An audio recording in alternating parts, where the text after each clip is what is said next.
நம்ம எல்லாரும் வேதாகமத்தை நாம் எடுத்துக்கொள்வோம். இந்த கால வேளையில தேவன் நம்மோடு கூட பேசுவார்.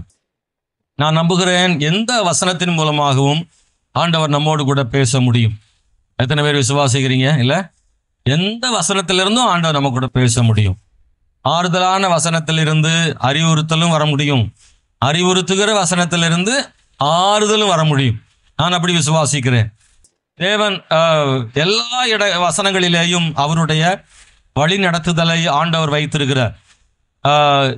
ஆண்டவருடைய வார்த்தைகளை ஏற்றுக்கொள்வது அல்லது யாரோடு ஆண்டவர் பேசுவார் என்று எடுத்துக்கொண்டால், யார் ஆண்டவருடைய வார்த்தையை கேட்பதற்கு ஆயத்தமாக இருக்கிறார்களோ அவர்களோடு கூட ஆண்டவர் பேசுவார், நிச்சயமாக பேசுவார். எதிர்பார்ப்புள்ளவர்களோடு கர்த்தர் பேச விரும்புகிறார். நான் ஒரு வேத பகுதியை உங்களோடு கூட சேர்ந்து வாசிக்கணும்னு நினைக்கிறேன். மத்தேயு சுவிசேஷம் 14ஆம் அதிகாரம், எல்லாருக்கும் தெரிந்த ஒரு வேத பகுதி. மத்தேயு 14ஆம் அதிகாரம் 15 முதல் வாசிக்கலாம். 15 முதல். பிரைஸ் தி லார்ட், ஸ்தோத்திரம். இயேசு வந்து திரளான ஜனங்களை கண்டு அவர்கள் மேல் மனதுருகி அவர்களில் வியாதியஸ்தர்களாயிருந்தவர்களை சொஸ்தமாக்கினார். சாயங்காலமான போது அவருடைய சீஷர்கள் அவரிடத்திலே வந்து, இது வனாந்தரமான இடம், நேரமும் ஆயிற்று, ஜனங்கள் கிராமங்களுக்கு போய் தங்களுக்கு போஜன பதார்த்தங்களை கொள்ளும்படி அவர்களை அனுப்பிவிட வேண்டும் என்றார்கள். பிரைஸ் தி லார்ட், ஸ்தோத்திரம். மைக் எடுத்து வாசி பார்க்கலாம். நான் மைக்கில் வாசித்தா நல்லா இருக்கும்னு நினைக்கிறேன்.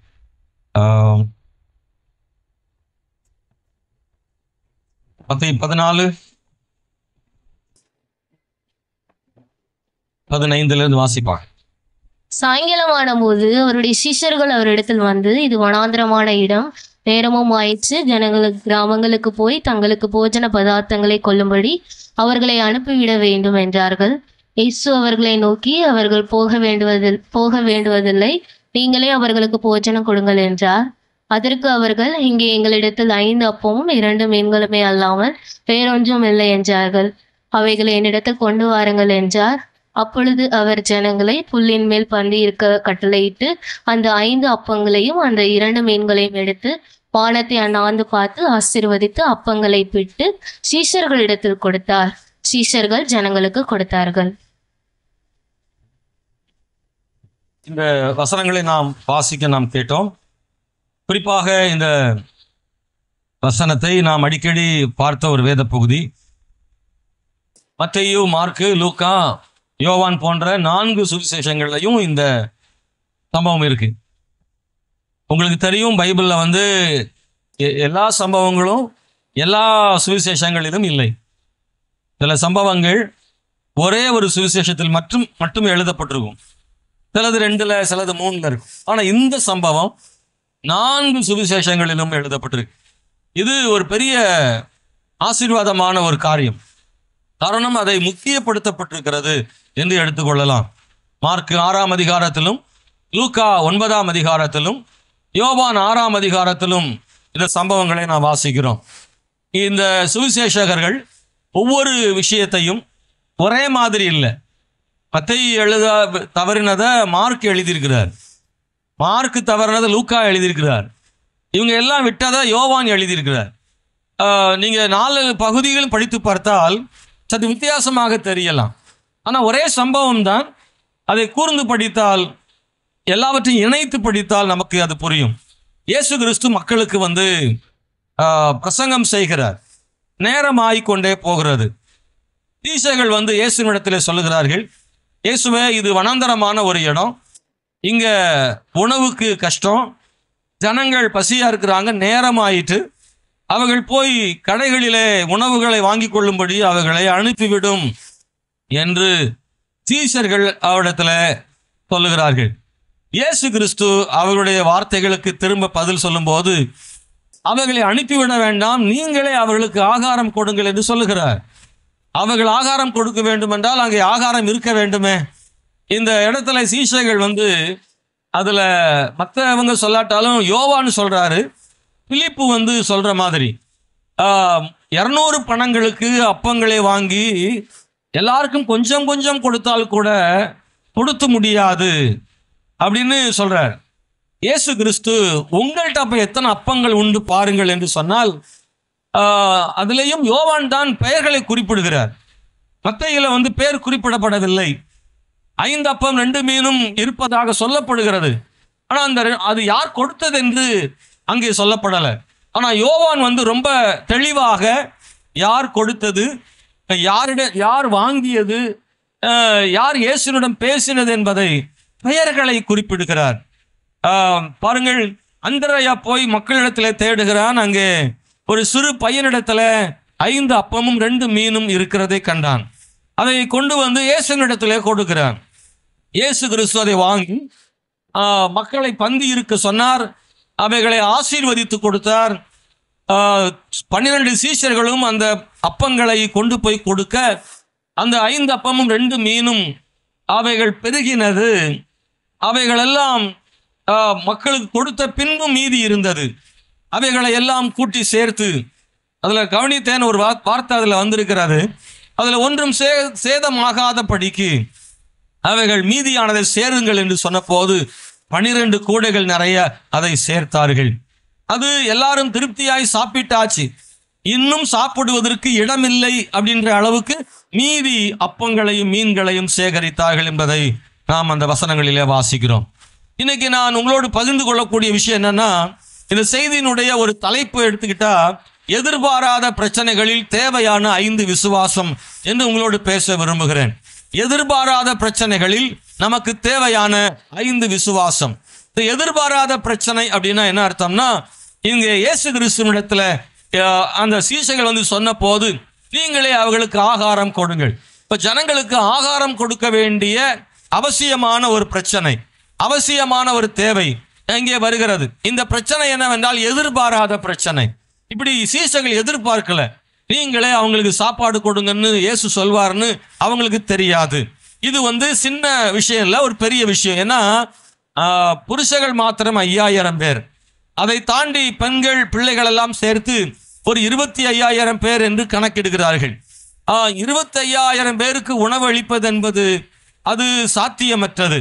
அதற்காக ஏற்கனவே திட்டமிட்டிருக்க வேண்டும். நிறைய ஆயத்தங்கள் செய்திருந்தால் மட்டும்தான் 25,000 பேருக்கு உணவு கொடுக்க முடியும். கடந்த வெள்ளிக்கிழமை நம்முடைய சபையில் ஒரு 200 பேருக்கு உணவு கொடுப்பதற்கே நாம் திண்டாடி போனோம். அதற்கு சரியாக நாம் இன்னும் திட்டமிட வேண்டியது இருக்கிறது. ஸ்தோத்திரம். கை கழுவுவதற்கு, சாப்பாடு வாங்குவதற்கு, பரிமாறுவதற்கு எவ்வளவு சிரமங்களை நாம் பட்டோம்னு நான் பார்த்தேன். ஆனால் இயேசு கிறிஸ்து 25,000 பேருக்கு திடீர் என்று சொல்லுகிறார், அவர்களுக்கு நீங்களே ஆகாரம் கொடுங்கள் என்று. எதிர்பாராத பிரச்சனைகளை சந்திப்பதற்கு, அதை சமாளிப்பதற்கு இயேசு கிறிஸ்து கையாண்ட முறைகளை நாம் கொஞ்சம் ஆராய்ந்து பார்க்க வேண்டும். அல்லது எதிர்பாராத பிரச்சனைகளை வெற்றிகரமாய் முடிப்பதற்கு தேவையான 5 விசுவாசத்தை இயேசு அங்கே சொல்லி கொடுப்பதையும் நாம் புரிந்து கொள்ள முடியும். இன்னைக்கு இந்த காலவேளையில் எல்லா மனுஷருடைய வாழ்க்கையிலும் எதிர்பாராத பிரச்சனைகள் வரலாம். ஆனால் அந்த எதிர்பாராத பிரச்சனைகளை நாம் எப்படி சந்திக்கிறோம், அந்த பிரச்சனைகளை எப்படி தீர்க்கிறோம் என்பதுதான் முக்கியம். உங்கள் வாழ்க்கையில் இந்த வேத பகுதியை ஒரு பெரிய முன் உதாரணமாக எடுத்துக்கொள்ளுங்க. நம்ம எல்லாருமே இந்த வேத வசனத்திலிருந்து நான் சொல்ற இந்த 5 காரியங்களை நீங்கள் எழுதி கொண்டால் நல்லது. எப்பொழுதுமே பிரசங்கத்தை எழுதுகிற பழக்கம் உங்களுக்கு ஆசீர்வாதமானது. ஏனென்றால் அந்த அளவுக்கு நான் மனதில் வைத்துக் கொள்ளக்கூடிய அளவுக்கு ஞாபக சக்தி உள்ளவர்கள் அல்ல. நீங்கள் எழுதி கொண்டால் அந்த 5 காரியங்களை அவ்வப்போது பார்க்கலாம். என்னுடைய வாழ்க்கையில் எப்போதெல்லாம் நான் எதிர்பாராத ஒரு பிரச்சனை வருதோ அப்பெல்லாம் நான் என்ன செய்யணும்னு கர்த்தர் உங்களுக்கு சொல்லி கொடுப்பார். இன்னைக்கு இந்த 5 விஷயங்களை நீங்கள் புரிந்து கொள்ளுங்கள். 1, எதிர்பாராத பிரச்சனைகள் வரும் உங்க வாழ்க்கையில. ஆனால் அந்த பிரச்சனைகள் உங்களை மூழ்கடிப்பதற்காக அல்ல என்பதை நீங்கள் மறந்து விடாதீர்கள். முதல் விஷயத்தை நீங்க புரிஞ்சுக்கணும். என்ன விசுவாசம் இருக்கணும் அப்படின்னா, என்னுடைய வாழ்க்கையில் எதிர்பாராத பிரச்சனைகள் வரலாம், ஆனால் அந்த பிரச்சனைகள் என்னை ஒருபோதும் மூழ்கடிக்காது.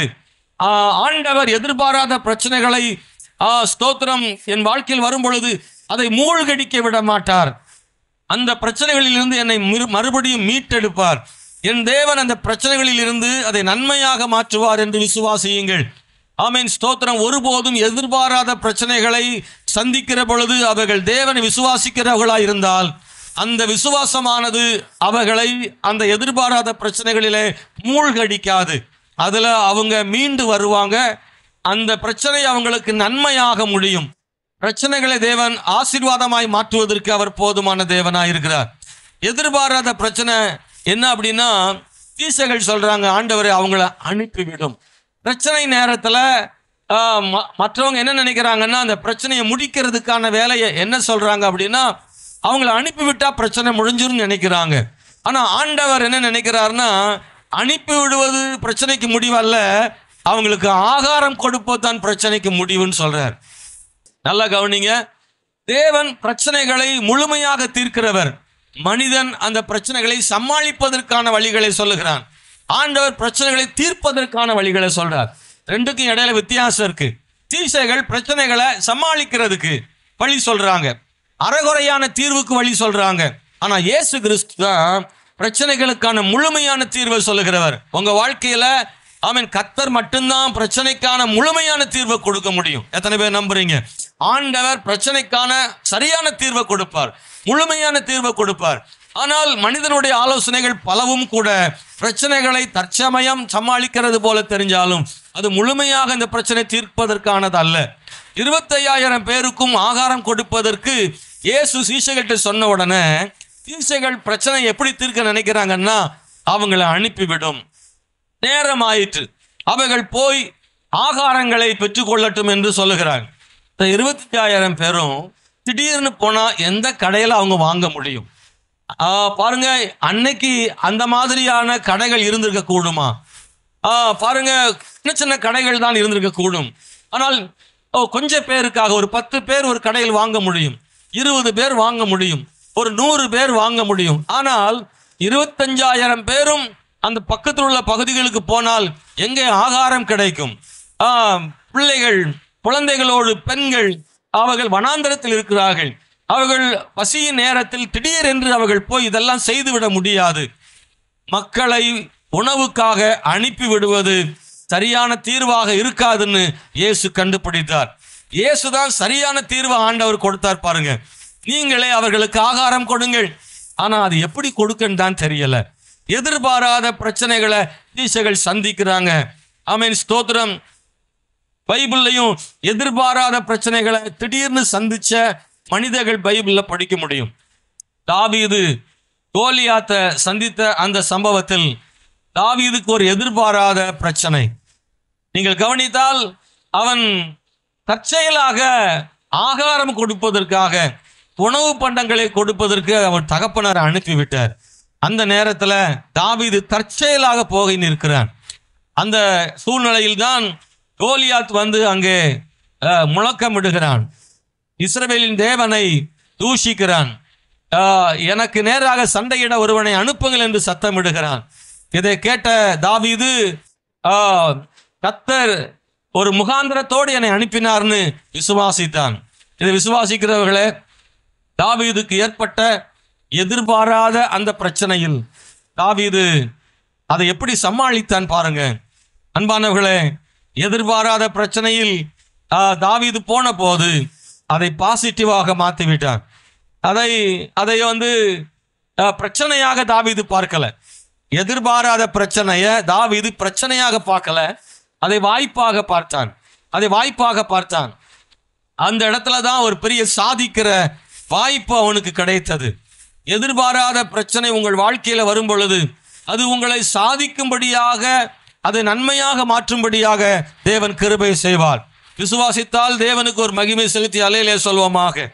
அன்பானவர்களே, நீங்க விசுவாசிங்க, பிரச்சனைகளை நம்ம சாதிக்கிற மாதிரி கர்த்தர் மாத்திடுவாரு. மற்றவங்களுக்கெல்லாம் அது பிரச்சனை, தாவீதுக்கு சாதிக்கிற வாய்ப்பு. எல்லாரும் ஓடி ஒளிந்து கொண்டாங்க பிரச்சனை என்று. எல்லாரும் ஓடி ஒளிகிற நேரத்தில் தாவீது கோலியாத்துக்கு நேரா வருகிறான். எல்லாரும் கோலியாத்தை விட்டு பயந்து கூடாரங்களில் ஒளிந்து கொண்டார்கள். தாவீது கூடாரங்களுக்குள்ள ஒளியாமல் கோலியாத்துக்கு நேராக வருகிறான். நான் அவனை மேற்கொள்கிறேன் என்று சொல்லி தாவீது சொல்லுகிறான். அன்னைக்கு தான் தாவீது வாழ்க்கையில் ஒரு பெரிய மாற்றம் ஏற்பட்டது, ஒரு திருப்பு முனையாக மாறி போனது. அப்படியெல்லாம் தாவீது நினைச்சு கூட பார்த்துருக்க மாட்டான். அவன் என்ன நினைச்சு வந்தான்? அப்பா சொன்ன மாதிரி கொண்டு கொடுத்துட்டு மறுபடியும் வீட்டுக்கு போய் ஆடு மேய்க்க போகணும். தாவீது அப்படிதான் நினைச்சிருந்தான். ஆனா அன்னைக்கு கோலியாத்த, இஸ்ரவேல் முழு நாட்டையும் அச்சுறுத்துகிற கோலியாத்த ஒரே கல்லில் கீழே வீழ்த்தி அவனுடைய தலையை 2ஆக வெட்டி சவுலிடத்திலே கொடுத்து, இஸ்ரவேலிலே இவன் ஒரு பெரிய பிரபலியம் ஆயிட்டான். ஒரே நாள்ல இஸ்ரவேல் பெண்கள் எல்லாம் அவனை பாடுறாங்க. சவுல் கொண்டது 1000, தாவீது கொண்டது 10,000 என்று பாடும் அளவுக்கு தாவீது வாழ்க்கையில ஒரு திருப்பு முனை ஆயிடுச்சு. யாருமே அப்படி எதிர்பார்த்திருக்க மாட்டாங்க. பாருங்க, இவனை அவங்க அப்பா கூட எதிர்பார்த்திருக்க மாட்டாரு.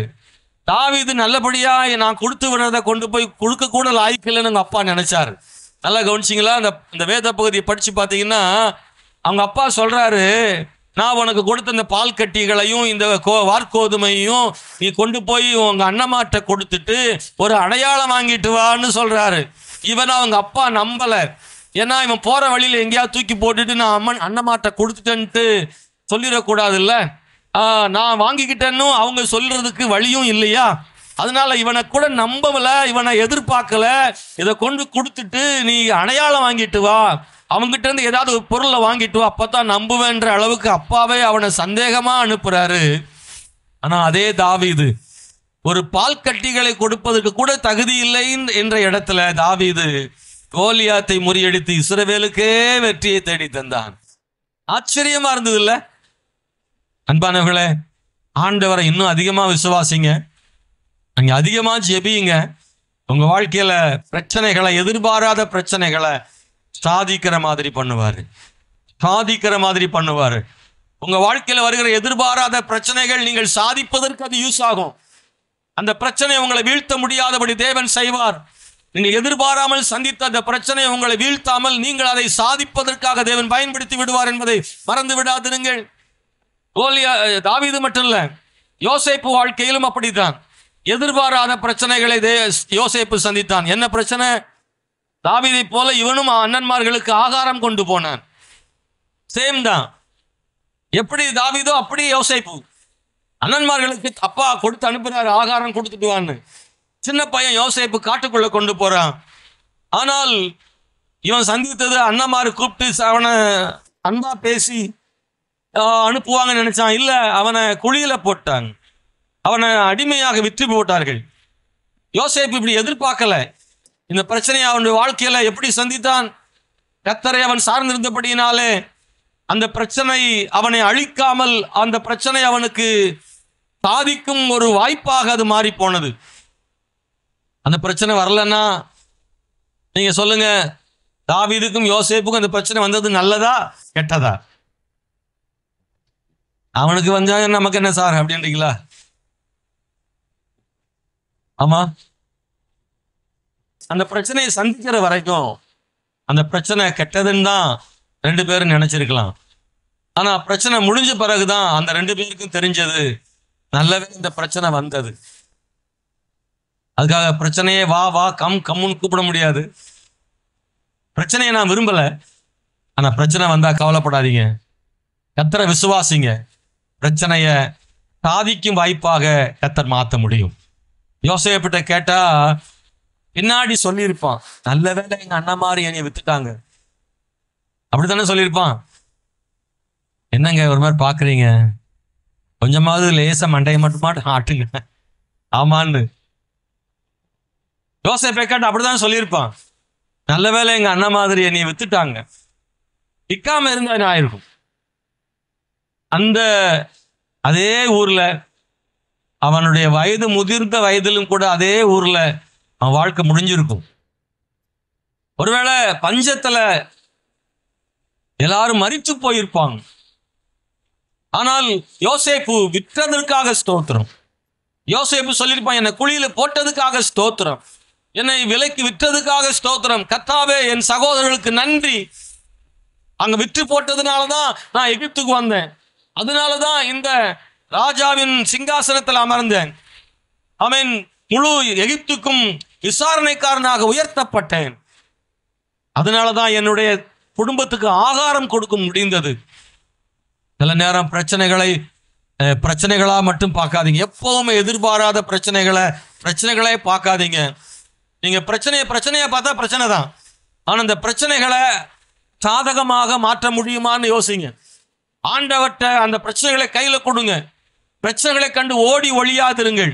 பிரச்சனைகளை தற்கால தீர்வுக்காக நினைக்காதீங்க. அந்த பிரச்சனைகளின் முழுமையான தீர்வுக்கு நேராக வாங்க.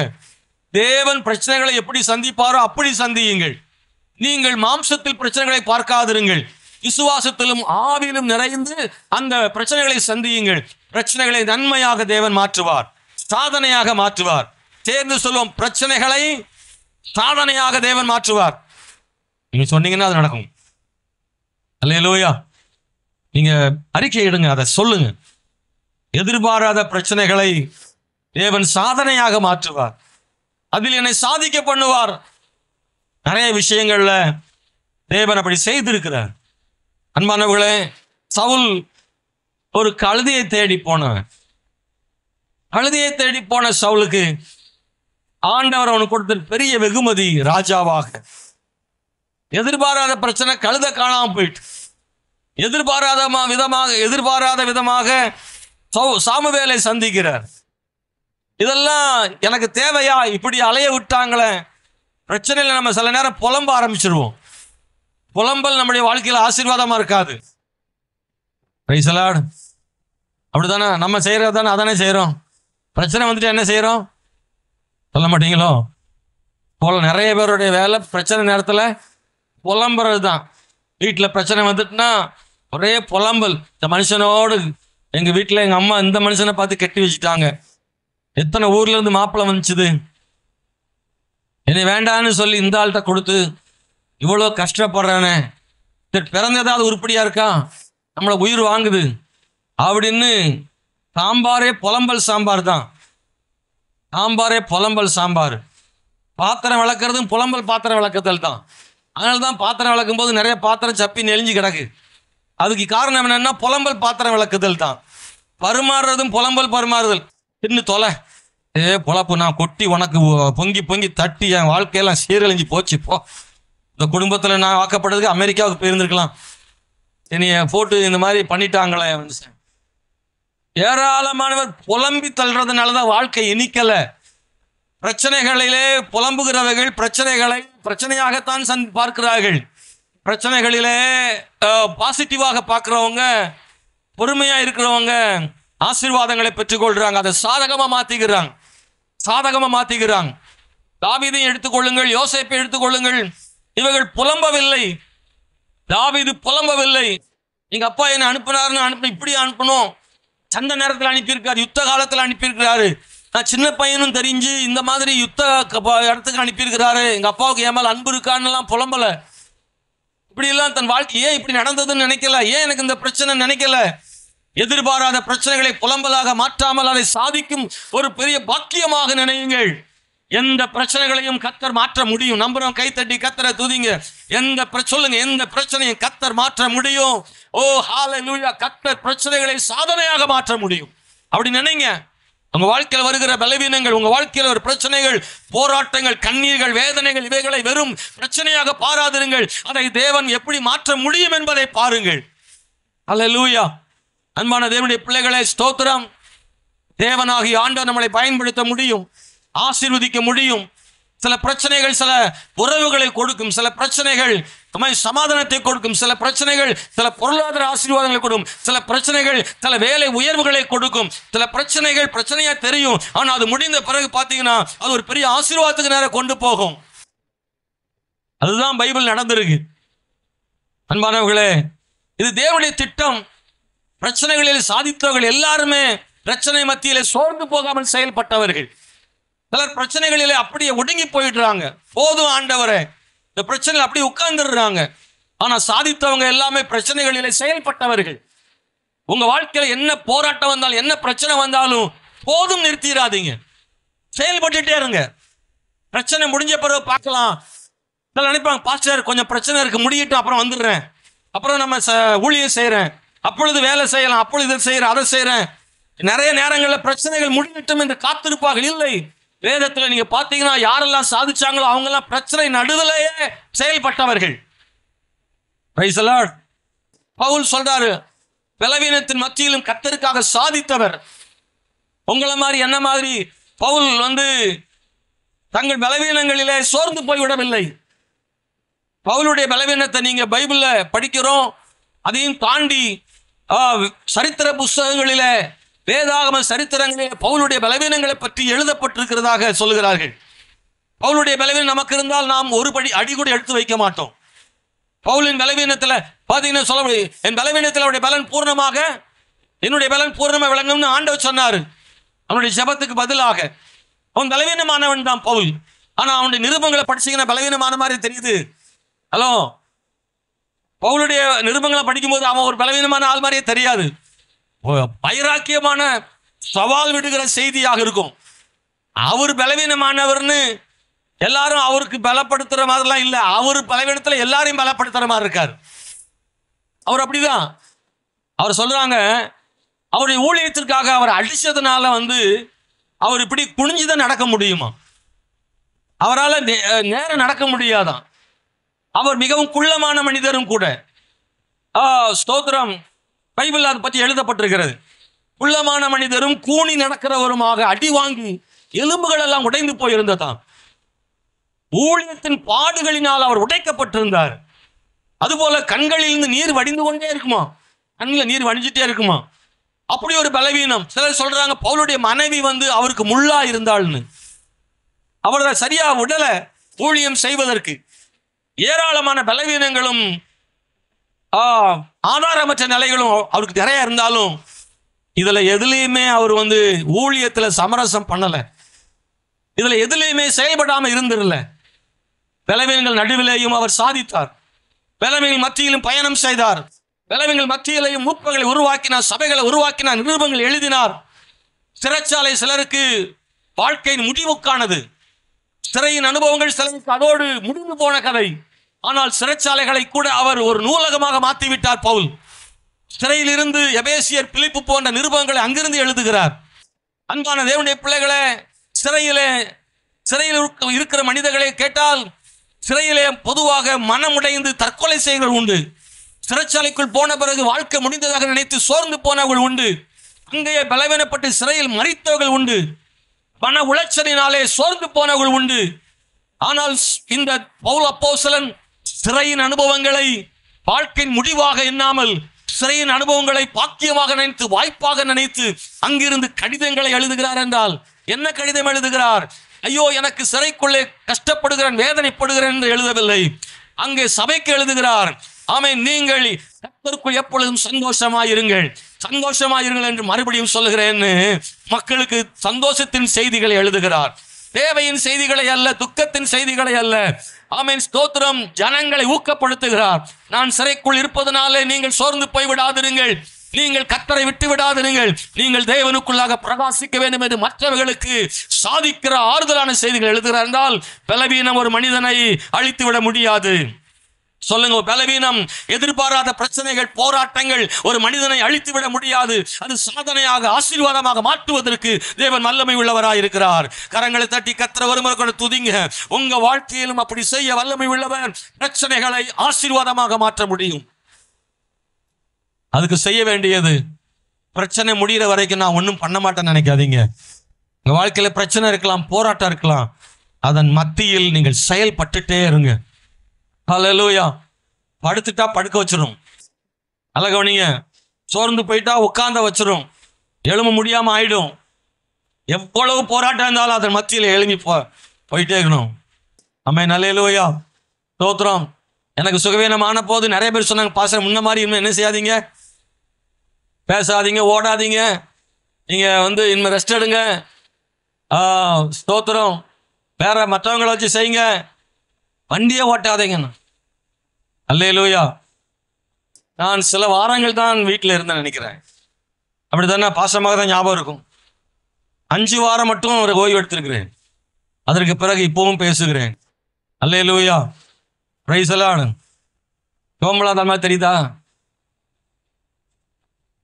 அதன் மத்தி கை ஒரு முறை ஒடிஞ்சிச்சு. இல்லை, ஒரு வாரம் தான் இருந்தேன். அடுத்த வாரம் கையை தொங்க போட்டே பேசுனேன்ல. பிரச்சனைகள் வந்துருச்சு, பரவாயில்ல, நமக்கு பண்ண முடியாது, அவ்வளோதான். இல்லை, பிரச்சனைகள் மத்தியிலும் ஓடிக்கிட்டே இருக்கணுங்க, ஓடிட்டே இருக்கணும். ஆண்டவருக்காக செய்கிறத செய்துட்டே இருக்கணும். நான் சொல்றேன், சுகமாகிறதுக்கு முன்னாடி கொஞ்சம் தான் செஞ்சேன். சுகமில்லாம போன பிறகுதான் நிறைய செய்யறேன். பொறுப்புகளும் அதிகம், வெளியூரும் போறேன். பிரச்சனைகளை பார்த்து பயந்து ஐயோ நம்மளால முடியாதுன்னு நினைச்சிடாதீங்க. அன்பான தேவனுடைய பிள்ளைகளை, ஓட ஆரம்பிச்ச கர்த்தர் பலன் தருவார் ஆண்டவர், பலன் தருவார் ஆண்டவர். அன்பான தேவனுடைய பிள்ளைகளே, ஸ்தோத்திரம். ரெண்டாவது நான் சொல்றேன், பிரச்சனைகளை சிறந்த வாய்ப்பாக பாருங்கள். ஆமென், ஸ்தோத்திரம். பிரச்சனையா பார்க்கிறவங்களும் உண்டு, பிரச்சனையை வாய்ப்பாக பார்க்கிறவங்களும் உண்டு. 200 பணங்களுக்கு அப்பங்களை வாங்கினாலும் கொடுக்க இயலாதுன்னு பிலிப்பு சொல்றாரு. இதை பிரச்சனையா பார்க்கிறாரு பிலிப்பு. இதெல்லாம் சாத்தியமே கிடையாது அப்படின்னு பிலிப்பு சொல்றாரு. ஆனா அன்பானவர்களே, அதை வாய்ப்பாக கருதினால் ஒரு பெரிய வெற்றியை ஆண்டவர் தருகிறார். எப்போ ஒரு பிரச்சனை வந்த உடனே நீங்க அதோடு முடிஞ்சிட்டு நினைக்காதீங்க. வேண்டாம் ஆண்டவரை ஒதுங்க நினைக்காதீங்க. பிரச்சனைகளில ஓடி ஒழியாதீங்க. பிரச்சனைகளை நின்று பிடிங்க. பிரச்சனைகளை சந்திங்க. பிரச்சனைகள் மத்தியில் வெற்றி கிடைக்கும் நம்புங்க. தைரியமா சந்திங்க பிரச்சனைகளை. அல்லேலூயா. நீங்க இருக்கிற பார்த்த சோர்ந்து போய் நீ உங்க சொல்லிட்டு பாஸ்டர் எங்களுக்குலாம் தெரியும் நினைக்கிறீங்களா? அல்லேலூயா. பிரச்சனைகளை தைரியமாய் சந்திங்க, கர்த்தர் கூட இருப்பாரு. ஒரு உதாரணம் சொல்றேன். மோசே என்னாகும் புஸ்தகத்துல இஸ்ரவேல் நடத்திட்டு வர்றாரு. அப்ப மோசே ஆண்டவர்ட்ட ஒரு இடத்துல வரும்போது கோபமா பேசுறாரு. ஜனங்கள்லாம் கறி கேட்கறாங்க, பிரச்சனை பண்றாங்க. ஆனா மோசே சொல்றாரு, ஆண்டவரே நானா இவங்களை பெற்றேன், நானா இவங்களுக்கு பால் கொடுத்தேன், நானா இவங்களை தோல்ல சுமந்து போறது நானா தகப்பன், ஆண்டவரே போதும் என்னை எடுத்துக்கொள்ளும் என்றெல்லாம் மோசே ஜனங்களுடைய பிரச்சனையை நான் ஒருவனாக சுமக்க முடியவில்லை சொல்றாரு. என்னாகும் 11ஆம் அதிகாரம் 11ஆம் வசனங்கள்ல இருந்து இது சொல்லப்பட்டு, நான் அதெல்லாம் வாசித்தா ரொம்ப நேரம் ஆயிடும். நீங்க வீட்டுல போய் இந்த பகுதி வாசிங்க. மோசே இந்த மக்களுடைய பிரச்சனைகளை சமாளித்து கொண்டிருந்தார். நல்லா கவனிங்க. லட்சக்கணக்கான இஸ்ரவேல் ஜனங்களை வழி நடத்தக்கூடிய அபிஷேகம் மோசேயின் மேல இருந்தது. நல்லா பாருங்க. யாருமே செய்ய முடியாதுங்க. அப்படி யாருமே செய்ய முடியாது.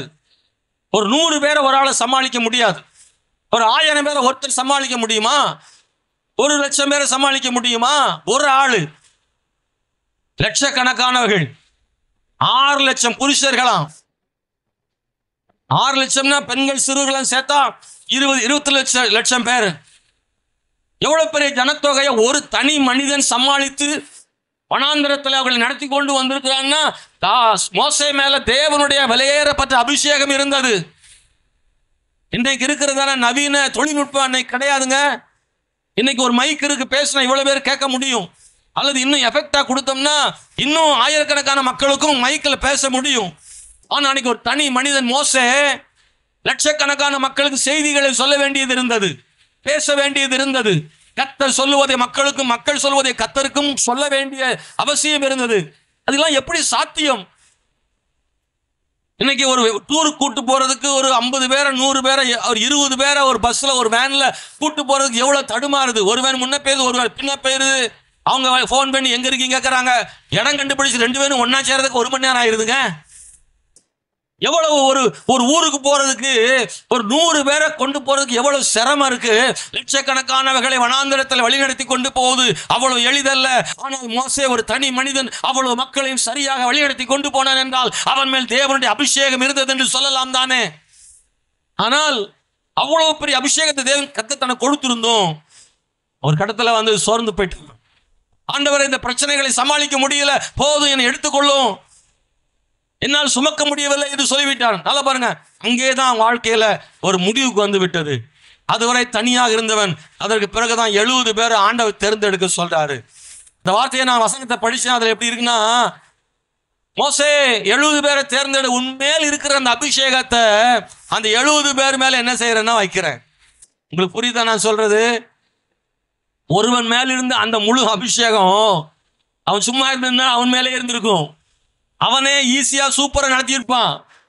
கிருபை மட்டும் தாங்கப்பான்னு கேட்டிருந்தான்னா, ஆண்டவரே என்னால தாங்க முடியல, சுமக்க முடியல, இன்னும் கிருபை கொடுங்க, இவ்வளவு ஜனங்களையும் மேய்ப்பதற்கு அப்படின்னு கிருபை கேட்டிருந்தானா கர்த்தர் கொடுத்து இல்ல என்னை எடுத்துக்கொள்ளும், என்னால் சுமக்க முடியலன்னு முடிவுக்கு வந்துட்டான் பாருங்களேன். அதுதான் அவனுடைய தோல்வி.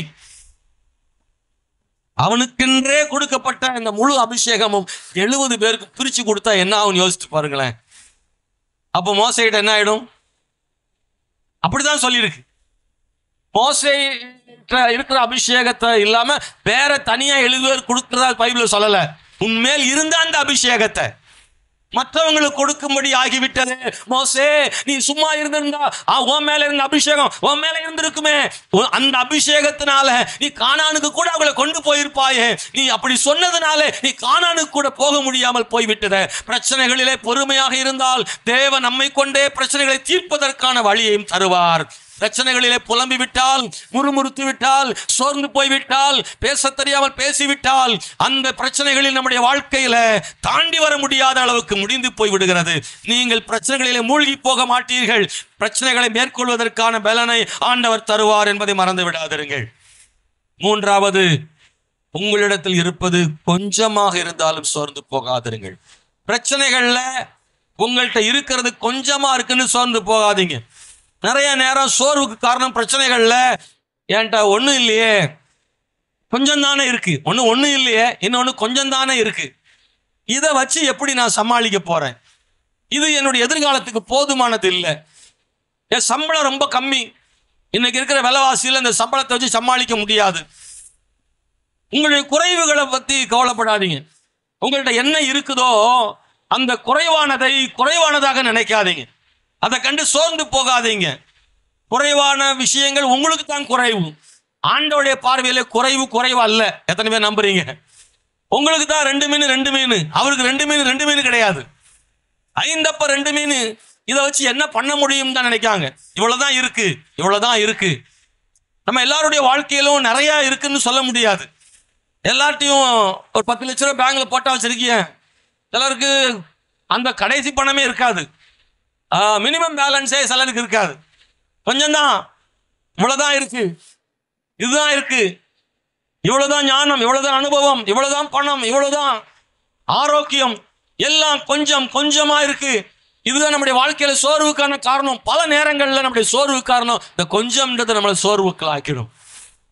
அல்லேலூயா, ஆமாவா இல்லையா? கேஸ் காலியாயிருமோ? பெண்களுக்கெல்லாம் கேஸ் ஆஃப் ஆகிட்டா முடிஞ்சு போச்சு, அப்செட் ஆகிடும். டப்பா திறந்து அரிசி காலி ஆகிட்டா முடிஞ்சு போச்சு கதை. மசாலா டப்பா காலி ஆகிட்டுனா இல்லை, என்ன இந்த மனுஷன் சொன்னால் வாங்கி கொடுப்பாரணுமோ, நீ காலியாகிட்டே இருக்கிறன்னு சொல்லுவாரோ. பல நேரங்களில் குறைவுகள் நம்முடைய வாழ்க்கையில பெரிய குறைவாக தெரியாமல் கர்த்தர் பார்வையில அது எப்படி இருக்குன்னா குறைவாக இல்லை. தேவன் குறைவுகளை நிறைவாக மாற்ற முடியும். ஒன்றை மாத்திரம் புரிஞ்சுக்கோங்க, இந்த சம்பவம் நமக்கு ஒரு பெரிய விசுவாசம் தூண்டுற மாதிரி இருக்கட்டும். மனித இயல்பு குறைகளை பார்த்த உடனே சோர்ந்து போறது தான். ஆனால் ஆண்டவர் நமக்கு என்ன சொல்லித்தராருன்னா, மகனே, உன் வாழ்க்கையில கொஞ்சத்தை பார்த்து நீ ஒரு நாளும் வெற்றியை முடிவு பண்ணாத. தேவன் வெற்றியை கொடுக்கும் போது உன்கிட்ட இருக்கிற அதை வச்சு கொடுக்க போறது இல்லை. தேவன் உங்களுக்கு தரக்கூடிய வெற்றி உன் கொஞ்சத்தினாலும் கொடுக்க முடியும், உன் அதிகத்திலும் கொடுக்க முடியும், எதுவுமே இல்லாட்டாலும் கொடுக்க முடியும். அதான் அவருடைய திட்டம், அது அவருடைய திட்டம். அன்பானவர்களே, பைபிள்லையும் ஒரு படி இல்லை, ஒரு பிடி மாவு, கொஞ்சம் எண்ணெய் மட்டும். எலியாட்ட சொல்றா சாரிபாத் விதவை, தண்ணி கொண்டு வான்னு எலியா கேட்டுட்டு தண்ணி கொண்டு எடுக்க போகும்போது சொல்றாரு, கொஞ்சம் ஒரு அடை சுட்டு கொண்டு வான். அவ சொல்றா, முதல்ல சொல்லியிருந்தா தண்ணி கூட கொடுத்துக்க மாட்டான். விவரமா தான் எலியா பேசுறாரு. தண்ணி தானே கேட்டாருன்னு தண்ணி எடுக்க போறதுக்குள்ள போற வழி ஒரு அடை சுட்டு கொண்டு வா. சொல்றா, ஒரு பிடி மாவு அப்படின்னா ஒரு கைப்பிடி மாவு தான் இருக்கு, அதுல ஒரு அடை தான் சுட முடியுமோ அல்லது என்னமோ, அதுல நானும் என் மகனும் சாப்பிட்டு சாவ போறோம். பஞ்ச காலம், எல்லா பக்கமும் பஞ்சம், இவரே பஞ்சத்துல தான் கேரித்து ஆற்று வட்டி போயிட்டுன்னு சாரிபாத் வீட்டுக்கு வந்திருக்காரு. ஆத்திலே தண்ணி இல்லை, பஞ்சம் பெருகி போய் கிடக்கு. இவ்வளவும் அவ்வளவுதான், இன்னைக்கு மேல வாழ ஒண்ணு இல்லை, ஒரு பிடி மாவு இருக்கு, அதை சாப்பிட்டு செத்துடலான்னு நினைக்கிறா. அடுத்த நேரம் உணவுக்கு இல்லைன்னு நினைக்கிறா. அவட்ட போய் எலியா சொல்றாரு, எனக்கு ஒரு அடைய கொண்டு வான்னு. அவ சொல்றா, நீ சொன்னதெல்லாம் சரி, முதல்ல எனக்கு கொண்டு வா. முதல்ல உண்மையிலே சாரிபாத் விதவையை பாராட்டணும். ஏங்க, நீங்களாம் என்ன செஞ்சிருப்பீங்க? ஒரு தீர்க்கதரிசி வந்து கேட்கிறாரு, நீங்க அப்பதான் ஒரு பிடி இருக்கு, நான் என் பிள்ளையும் சாப்பிட போறேன்னு இதுல பங்கு போட ஒரு ஆள் நிக்குது. அந்த ஒரு பிடி மாவுல ஒரு அடையை சுட்டா அதை முதல்ல எனக்கு கொண்டு வாண்டாரு. நீங்க என்ன சொல்லுவீங்க? இந்த மனுஷனுக்கு அறிவு இருக்கா? பிள்ளைக்கு கொடுக்க போறேன், பிள்ளைக்கு கொடுக்க பிடிங்க திங்க வந்திருக்கான். அந்த ஆளு பிள்ளையை கொடுக்கறத பிடிங்க திங்க வந்திருக்கான். உங்களில் பலர் கொடுக்க மாட்டேன், ஆனா அவளை பாராட்டு கொடுத்துட்டா. தேவன் பெற்றுக்கொள்வது என்பது உங்களுக்கு காலியாவதற்காக அல்ல, உங்களை ஆசீர்வதிப்பதற்காக. சாரிபாத்தின் அப்பம் எலியாவுக்கு இல்லாட்டாலும் எலியா வாழ்வார். சாரிபாத்தின் அப்பம் எலியாவுக்கு கிடைக்காவிட்டால் எலியா வாழ்வார். ஆனால் சாரிபாத்தில் வாங்குவது எலியா வாழ்வதற்காக அல்ல, சாரிபாத் வாழ்வதற்காக. உங்களுக்கு புரியும் நினைக்கிறல்ல? ஆண்டவர் காகத்தை கொண்ட எலியாவை போஷித்தவர் எப்படியும் போஷிப்பார் எலியாவை. ஆனால் சாரிபாத் விதவையிடத்திலே ஒரு அப்பம் கேட்டது எதற்காக வென்றால் எலியா சாப்பிடுவதற்காக அல்ல. சாரிபாத் விதவையே, நீ சாப்பிடுவதற்காகத்தான், நீ வாழ்வதற்காகத்தான், பஞ்ச காலத்தில் நீ உன் பிள்ளை மரித்து போகாமல் இருக்கும்படியாகத்தான் முதல் அடைய எலியா கேட்கிறார். ஆண்டவருக்குன்னு கொடுக்கிறத நஷ்டமா ஒருத்தன் பார்த்தா அவன் வாழ்க்கையில் ஆசீர்வாதம் இல்லை. நான் சொல்றேன், குறைவு அப்படின்னு எண்ணி தோர்ந்து போகாதீங்க. உங்கள்கிட்ட இருக்கிற பொருட்கள் கொஞ்சம் நினைச்சிடாதீங்க, உங்களை கூட இருக்கிறவங்க கொஞ்சம் நினைச்சிடாதீங்க. தேவனாகிய ஆண்டவர் உங்களுக்கு இருக்கிற கொஞ்சம் பேரை கொண்டு அதிகமானவர்களை கொடுக்க முடியும். 12 சீஷர்கள் தான், ஆனா எல்லாருக்கும் உணவு கொடுக்கணும். எத்தனை பேருக்குன்னா ஆயிரக்கணக்கானவர்கள். இது சாத்தியமா? 12 சீஷர்கள் 25,000 பேருக்கு பரிமாற முடியுமா? கஷ்டம். ஆனால் தேவன், நீங்க பைபிளை படிச்சீங்கன்னா அங்க அப்படித்தான் இருக்கு. சீஷர்கள் அவர்களுக்கு பகிர்ந்து கொடுத்தார்கள் இருக்கு. இது எப்படி ஆகும்? இல்ல ஆயிருக்கு, இப்படி நடந்திருக்கு. இயேசு அதை செய்திருக்கிறார், கர்த்தர் அதை செய்திருக்கிறார். ஆண்டவருடைய பார்வையில எண்ணிக்கை பெரிதல்ல. நான் முதல்ல சொன்ன கொஞ்சம் அளவு, இப்ப சொல்றேன் எண்ணிக்கை. அளவும் ஆண்டவருக்கு முக்கியமானதல்ல, எண்ணிக்கையும் அவருக்கு முக்கியமானதல்ல. சிறிய எண்ணிக்கையை கொண்டு தேவன் எதையும் செய்ய வல்லவர். அததான் பைபிள நிறைய இடங்கள்ல பார்க்கிறோம். அன்பானவர்களே, குடும்பத்தில் இருக்கிறவங்க கொஞ்சம் பேர், சவுல் சொன்னார்ல, நான் சிறிய குடும்பம், என் கோத்திரம் சின்ன கோத்திரம், நான் ரொம்ப எளியவன் அப்படிலாம் சவுல் சொன்னார்ல, அவனை தான் கர்த்தர் ஒரு பெரிய ராஜாவாக தேவன் மாற்றினார். கிதியோன் யுத்தத்துக்கு போகும்போது 300 பேர் இருந்தாங்க. 300 பேர்னு நிறைய நினைச்சிடாதீங்க. யுத்தத்துக்கு மீதியானியரோடு போகும்போது மீதியானியர் லட்சக்கணக்கான மக்கள். ஒரு பெரிய இராணுவத்தை மேற்கொள்றதுக்கு 300 பேர் ரொம்ப கம்மி. ஆனா தேவன் இந்த 300 பேரை கொண்டு திரளான ஜனங்களை முறியடித்தார். நான் சொல்றேன், உங்க பார்வையில் விசுவாசத்தோடு இதை கேளுங்க, நம்பிக்கையோட கேளுங்க. நீங்க சின்ன குடும்பம் நினைக்காதீங்க, உங்களுக்கு ஆதரவா இருக்கிற மக்கள் சொற்பம் நினைக்காதீங்க, சாதாரணமா இருக்கிற நினைக்காதீங்க. தேவன் சாதாரணமானவர்களை கொண்டு அசாதாரணமான காரியங்களை செய்ய தேவனால முடியும். அப்படி செய்திருக்கிறார், அவர் செய்வார். ஆபிரகாமோடு கூட இருந்தவங்க 318 பேர். கிதியோன் கூட இருந்தவங்க 300, ஆபிரகாமோடு இருந்தவங்க கைப்படிந்திருந்தவர்கள் சொல்லியிருக்கு 318 பேர் தான். ஆனா 5 ராஜாக்களை, பெரிய இராணுவத்தை ஜெயிப்பதற்கு ஆபிரகாமுக்கு தேவன் துணை செய்தார்னு பைபிள் இருக்கு.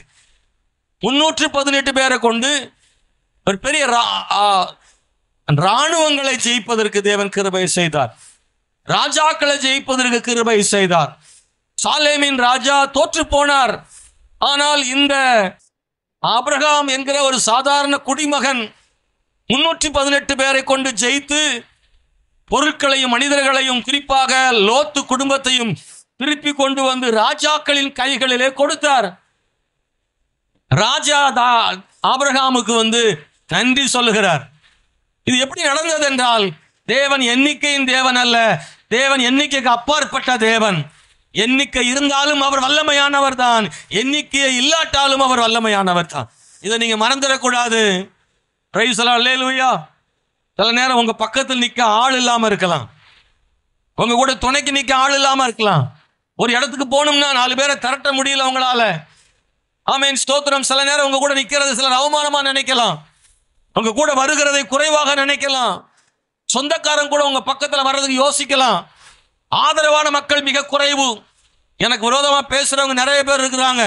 ஆனா எனக்கு சூழ்நிலை பிரச்சனைன்னு வரும்போது என் கூட துணைக்கு வர்றது கூட ஆள் இல்லை, தனியா நிக்கிறேன் பாஸ்டர் அப்படின்னு நினைக்கலாம். ஒருவேளை தேவனாகிய கர்த்தர் உங்களோடு கூட இருப்பார்.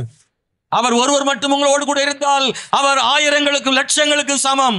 தேவன் வல்லமையானவராய் இருக்கிறார். எண்ணிக்கைக்கு அப்பாற்பட்ட தேவன் நம்முடைய தேவன். 5வது சொல்றேன், ஒரு பிரச்சனையை சந்திக்கும், எதிர்பாராத பிரச்சனையை சந்திக்கும் போது நீங்கள் விசுவாசிக்க வேண்டிய இன்னொரு காரியம், நீங்கள் இருக்கும் இடத்தை பற்றி கவலைப்படாதிருங்கள். தேவன் எந்த இடத்திலும் அற்புதம் செய்ய முடியும். இடம் பெரிதல்ல, இடம் பெரிதல்ல. சிலருக்கு இடம் ரொம்ப முக்கியம் இல்ல. பாருங்க, கிரிக்கெட்லாம் நீங்க நிறைய மேட்ச் பார்க்குறாள். கிரிக்கெட் மேட்ச் பார்க்குறவங்க எல்லாம் கை தூக்க பார்க்கலாம். கிரிக்கெட் மேட்ச் பார்க்குறவங்க எல்லாம் எங்க ஒன்றும் தண்டனெல்லாம் கொடுக்க போறது இல்லைங்க. கிரிக்கெட் பெண்கள் நிறைய பேர் பார்க்குறவங்க இருக்காங்க. சகோதரன், கிரிக்கெட்னா உயிரே விட்டுருவாங்க, அப்படியே எல்லாம் இருக்கு. இந்த பாருங்க, போடுறா போதும்டா கைக்கு போ, அவ்வளவு ஆர்வமா நிற்கான் கிரிக்கெட்ல. கிரிக்கெட்ல வந்து பாருங்க, தோற்று போனது காரணம் சொல்லு கிரவுண்டு சரியில்லைன்னு சொல்லியிருக்காங்களா? இந்த கிரவுண்டு அமைப்பு சரியில்லை.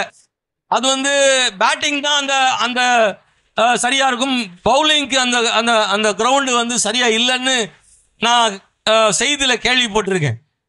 அன்பானவர்களே, இடம் சரியில்லைன்னு சொல்றது உலகம், ஆனா எந்த இடத்திலும் அற்புதம் செய்ய முடியும் நம்முடைய ஆண்டவர். அதான் இன்னைக்கு நான் சொல்ல விரும்புறேன்.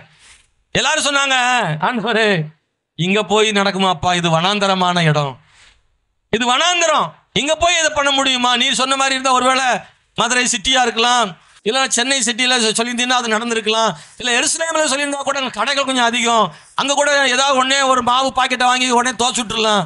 நீங்க சொல்றது வனாந்தரத்துல அடுப்பும் இல்லை பானையும் இல்லை, இங்க என்ன செய்ய முடியும்? வனாந்தரம். அதைத்தான் சொன்னாங்க. இடம்தான் பிரச்சனை, எனக்கு இடம்தான் பிரச்சனை. நீங்கள் ஒருவேளை இடத்த பிரச்சனையா நினைக்கிறீங்களா? நான் இருக்கிற தெரு சரியில்லை, நான் இருக்கிற வீடு சரியில்லை, நான் திருமணம் பண்ணி போன குடும்பம் சரியில்லை, என் சொந்தக்காரன் சரியில்லை, இடம் சரியில்லைங்க, இடம் சரியில்லை, நான் இருக்கிற இடம் சரியில்லை, அப்படிப்பட்ட ஒரு ஏரியாவில் இருக்கிறேன், நான் இருக்கிற வேலை செய்கிற இடம் சரியில்லை, நான் வேற ஒரு இடத்துல அந்த கம்பெனியில் வேலை செஞ்சிருந்தா நல்லா இருந்திருக்கும், இந்த கம்பெனியில் மாட்டிக்கிட்டேனே, இந்த ஓனர்கிட்ட மாட்டிக்கிட்டேனே, நான் இருக்கிற இடம் சரியில்லை, இல்லைன்னா இதனால தான் ஆசீர்வதிக்கப்பட முடியவில்லை, நான் இந்த இடத்துல இருக்கிறதுனால எனக்கு நன்மை வராது அப்படின்னு நினைக்காதீங்க. தேவனுடைய பிள்ளைகளை, எந்த இடத்தையும் நன்மையாய் மாற்ற முடியும், எந்த இடத்திலும் வெற்றிகளை தர முடியும். இடம் கர்த்தருக்கு முன்னாடி ஒரு பெரிய தடையே கிடையாது. நீங்க இருக்கிற இடத்திலேயே தேவன் ஜெயம் தர முடியும். கைத்தடி கர்த்தரை துதிக்கிறீங்களா? வனாந்தரத்தில் அற்புதம் செய்கிற தேவன் நம்முடைய தேவன். அல்லேலூயா. ஆறுகள் இருக்கும் பகுதினா பரவாயில்ல, வனாந்தரத்தை என்னையா செய்ய முடியும்? ஆண்டவர் நினைச்சார்னா வனாந்தரத்தை செழிப்பாக மாற்ற முடியும். அல்லேலூயா. நாசரேத்திலிருந்து நன்மை உண்டாகுமா அப்படின்னு சொன்னாங்க நிறைய பேர். அப்படிதான் பழமொழி, காலமா சொன்ன வார்த்தை. நாசரேத்தை விளங்காத ஊருங்க, அந்த ஊர்ல இருந்து எந்த நன்மையும் வராதுங்க, அப்படித்தான் நிறைய பேர் சொன்னாங்க. காரணம் அந்த ஊர் அப்படித்தான் இருந்தது. ஆனால் அந்த ஊர்ல இருந்து நன்மை வந்தது. ஆண்டவர் இயேசு கிறிஸ்து பெரிய நன்மையானவராக அந்த ஊர்ல இருந்து வந்தார்.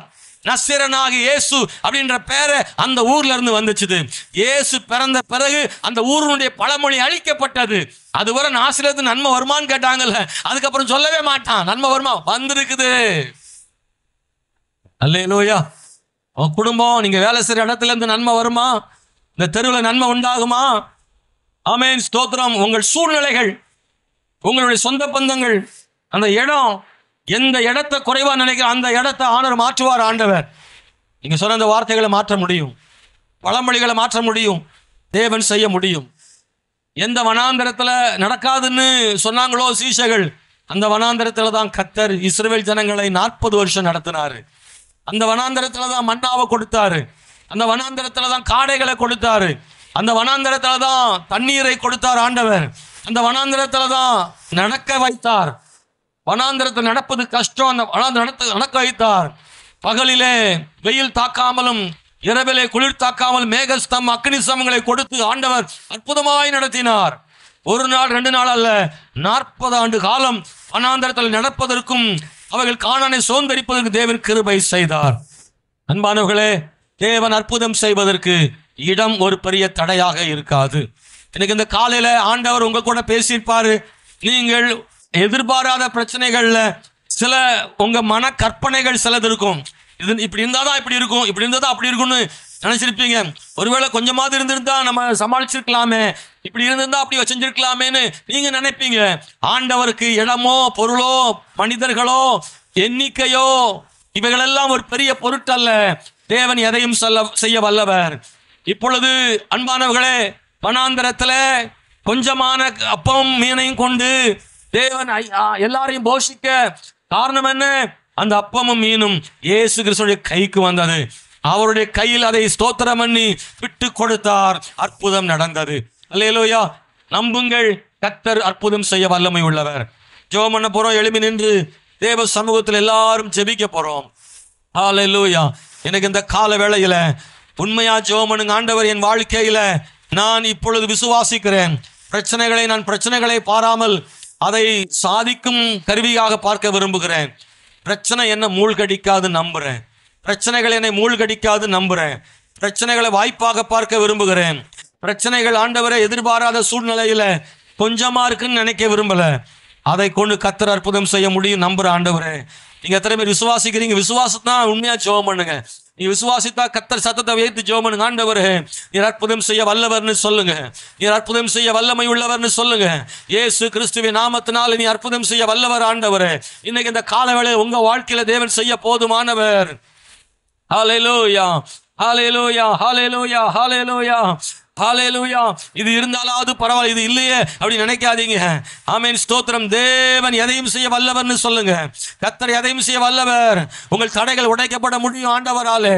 உங்களுக்கு அற்புதம் செய்ய கர்த்தராலே கூடும். உங்க பலவீனத்தை மாற்ற தேவனாலே கூடும்.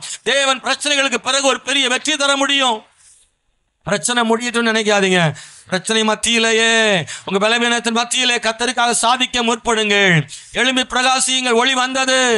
ஹல்லேலூயா, ஹல்லேலூயா. தூசி உதறிவிட்டு எழுந்திருங்க. தூசி அதுவா போகட்டும் நினைக்காதீங்க. பிரச்சனை முடியட்டும், அதுக்கு பிறகு பார்த்துக்கலாம் நினைக்காதீங்க. எல்லா பிரச்சனை மத்தியிலையும் கர்த்தருக்காக ஓடுங்க, ஜெபம் பண்ணுங்க, கர்த்தரை விசுவாசிங்க, நடத்துங்க. ஆமென், ஹல்லேலூயா. பிரச்சனையை காரணம் சொல்லாதீங்க. பிரச்சனை இருப்பதனால தான் ஜெபிக்க முடியலன்னு சொல்லாதீங்க. பிரச்சனை இருப்பதனால தான் ஆலயத்துக்கு வர முடியலன்னு சொல்லாதீங்க. பிரச்சனைகள் மத்தியில தேவனுக்காய் ஓடுங்கள். கர்த்தர் உங்களை பயன்படுத்துவார்.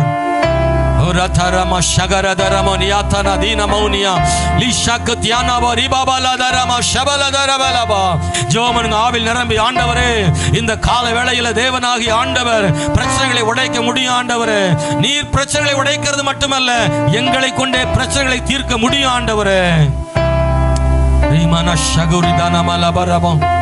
ஹல்லேலூயா, ஹல்லேலூயா, ஹல்லேலூயா, ஹல்லேலூயா, ஹல்லேலூயா. இயேசுவின் நாமத்தினாலே ஹல்லேலூயா. ஆண்டவரே, ஸ்தோத்திரம் கர்த்தாவே, ஸ்தோத்திரம் கர்த்தாவே. ஹல்லேலூயா, ஹல்லேலூயா, ஹல்லேலூயா, ஹல்லேலூயா. நடத்துகிற தேவன் ஆண்டவரே, போஷிக்கிற தேவன் ஆண்டவரே. வனாந்திரத்துல கூட நீர் போஷிக்க முடியும்பா. வனாந்திரத்துல கூட போஷிக்க முடியும் ஆண்டவரே. ஒரு சின்ன வேலையில கூட ஆசீர்வாதம் தர முடியும் ஆண்டவரே. ஒரு சின்ன வியாபாரத்தை கூட ஆசீர்வதிக்க முடியும் ஆண்டவரே.